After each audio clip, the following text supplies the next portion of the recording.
Hi, I'm Pat Prescott, and I am here with Gregory Porter in his suite on the Capitol Jazz SuperCruise. And we thank you so much for taking some time to talk today. Thank you so much for having me, yeah. I know it's been an interesting week for you because you had an ankle injury right before you got to get on the ship. Yes, I twisted my ankle really bad chasing after my son.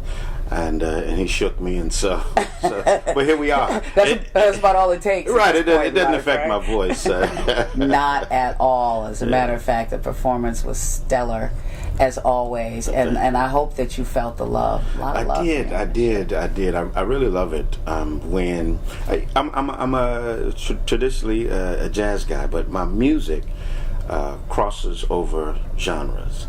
And so I love it when I can be immersed in audiences that are not completely jazz. They're jazz, they're soul, they're blues, and R&B. And those are the audiences that I love. And so it's been amazing on the ship. Yeah, the Capitol Jazz SuperCruise audience is that audience. You know, you have a cruise where you have everybody from Gregory Porter to Dougie Fresh and Slick Rick and Roxanne Shante. Right. So, you know, this is a diverse audience, and they love all of it. Yeah. I think that, and I don't know if they always realize how much an audience brings to the table when it comes to watching performances. Yeah. Well, and there's a lot of feedback, and you know, on a cruise, you know, I just can't sequester myself in a place and not be in with the people.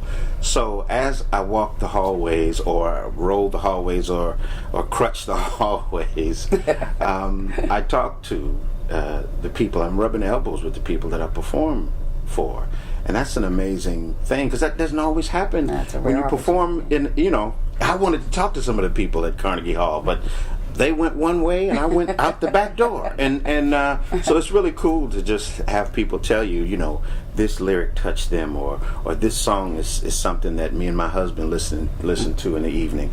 So that's a beautiful thing. Yeah. You know, as much fun as the guests are having, I don't know if they realize too how great this is for musicians on a couple of levels.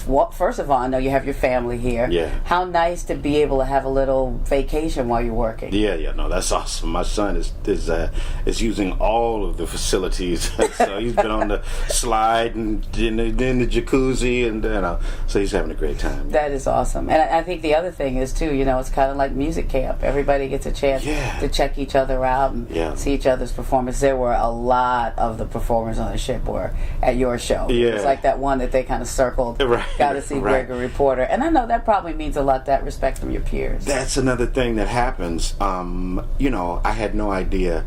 You know, some people you just you think you don't cross people's radar, and so you know, Teddy Riley writes me this beautiful message, you know, saying he wants to work with me and what things that I've done that he really enjoyed. It was just, you know, that's amazing. Sometimes I don't have that hand to hand with other artists, and so it's really nice and Incognito and all the artists that are on the ship.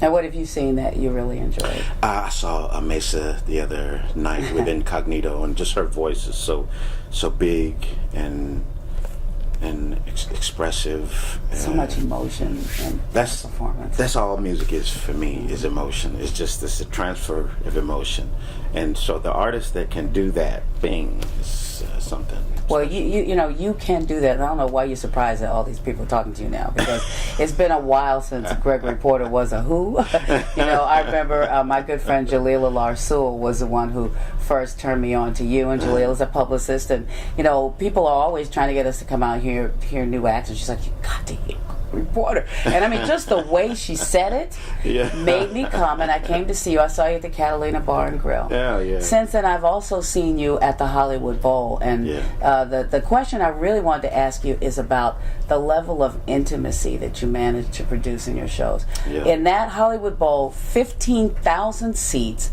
I felt the same intimate connection that I did at Catalina, and I think it's a magical thing you do. Well, that's the thing. I think that's for me, is trying to eliminate the size of the room, eliminate the microphone, the speakers, the lights, all of that, and have this kind of communication. This is a thing that music can do. It's the power. That's the magic of music. Just a small example. I think about somebody like Nat King Cole, who was an idol of mine. Nat recorded those records and made that music long before I was even thought about. You know, he died before I was born. But the energy of the music still comes into the room, and it feels like when Nat is singing to me, he's sitting right there across from me. That's the power of music to bring us together and closer. And so it's this magical thing that I'm okay with playing with, and really not being sure all about the magic of it all. I'm okay with the mystery that is music, and so yeah, I'm like a kid at the candy store. So. Well, I tell you what, we're glad that you're doing what you're doing, and there's going to come a time when people are going to be listening to Holding On and all the great Gregory Porter songs and feeling that same feeling that you're talking about with Nat King Cole, your idol, who you so beautifully paid tribute to. Wow. Well, thank you for that. I really hope so, but thank you.